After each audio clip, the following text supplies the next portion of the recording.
প্রাথমিক বিদ্যালয়ের দ্বিতীয় প্রান্তিক মূল্যায়ন 2026-এর তৃতীয় শ্রেণীর বাংলা বিষয়ের অত্যন্ত গুরুত্বপূর্ণ একটি প্রশ্নের নমুনা আজকে আমি আপনাদের মাঝে শেয়ার করব।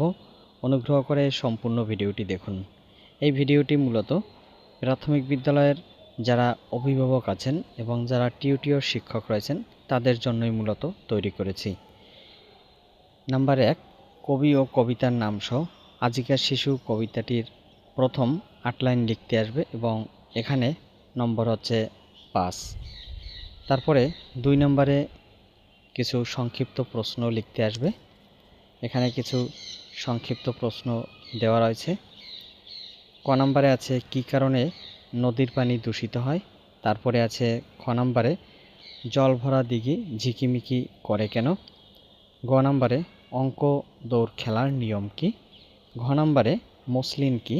ও নম্বরে রাষ্ট্রভাষা বাংলার দাবি কে করেছিল। পোস্টারে কি লেখা ছিল। চ নম্বরে আমরা লেখাপড়া করব কেন। এবং 6 নম্বরে রয়েছে কাজল বিলে কে হাসে। খলসে মাছের হাসি দেখে কে হাসে। এখানে যে প্রশ্নগুলো দিয়েছি এগুলো খুবই গুরুত্বপূর্ণ। এই প্রশ্নগুলো অনুশীলন করলে আশা করছি এখান থেকে অনেক প্রশ্নই কমন পাবেন। এখানে মোট যে কোনো 5টি প্রশ্নের উত্তর লিখতে হবে। তারপরে আছে 3 নম্বরে যে কোনো 2টি রচনামূলক প্রশ্নের উত্তর লিখতে হবে। এখানে ক নম্বরে আছে আমাদের ছোট গ্রাম মায়ের সমান চরণটি বুঝিয়ে লেখো। খ নম্বরে রাশেদের ধীর মনোবল তোমার জীবনে কিভাবে কাজে লাগাবে। গ নম্বরে 21শে ফেব্রুয়ারি কেন বাঙালির ইতিহাসে গুরুত্বপূর্ণ সংক্ষেপে আলোচনা করো।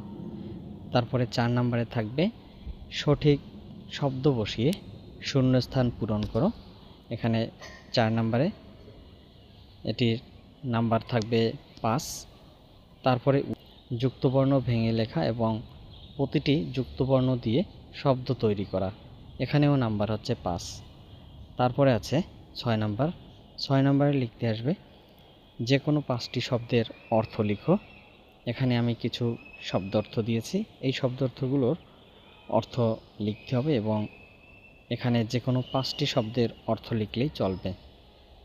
তারপরে 7 নম্বরে যে কোনো 5টি পুরুষবাচক শব্দকে স্ত্রীবাচক শব্দে পরিবর্তন করে এখানে লিখতে হবে। তারপরে আছে 8 নম্বর। 8 নম্বরে যে কোনো 5টি সমার্থক শব্দ লিখতে বলা হয়েছে 8 নম্বরে। এবং 9 নম্বরে আছে শিশু কিশোর একাডেমি ছবি আঁকা প্রতিযোগিতায় তুমি অংশগ্রহণ করতে চাও, এক্ষেত্রে একটি শখ পূরণ। এক্ষেত্রেও নম্বর হচ্ছে 5। এবং সবশেষে আছে রচনা।